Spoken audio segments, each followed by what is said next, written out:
So to make a magic ring, we're going to hold our yarn with the tail end pointing down and wrap it around our fingers just like so.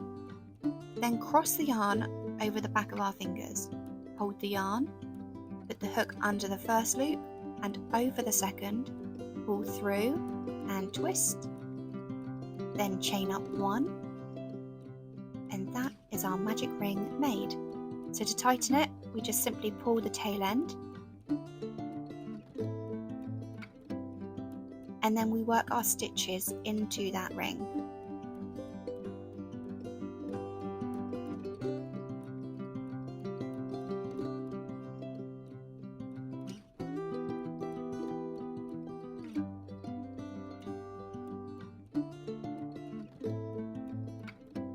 Then once we've finished our stitches, we can grab the tail end and pull it tight so we can close the ring.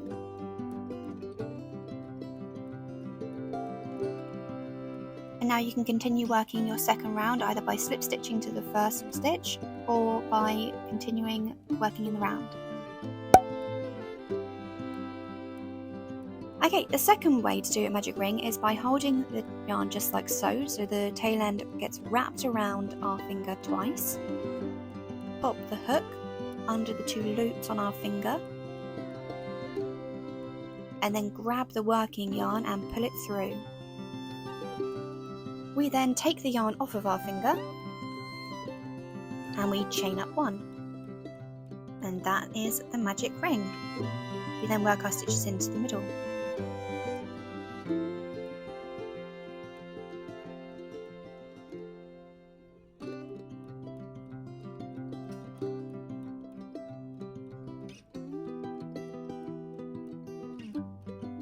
Now once we've made our stitches, to tighten, you've got 2 loops here.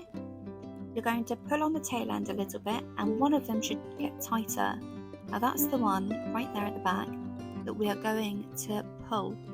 So we pull it from the bottom to tighten that first loop. And then once we've got it as tight as we want to, we'll pull that tail end and then it will make it nice and secure so it won't come undone on you. You can then start working on your second round. So now I'm going to show you exactly how I started off by doing magic rings. They weren't magic rings, they were just chains, and it's the easiest way when you're starting to learn and you're not ready to do the magic ring just yet.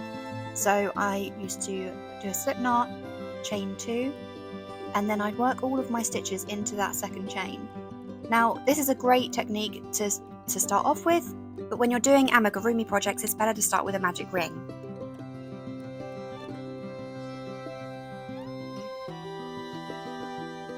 Now both the techniques I've shown you are great. However, I like to use the second one whenever I'm making my projects because it just seems to hold a lot better than the first.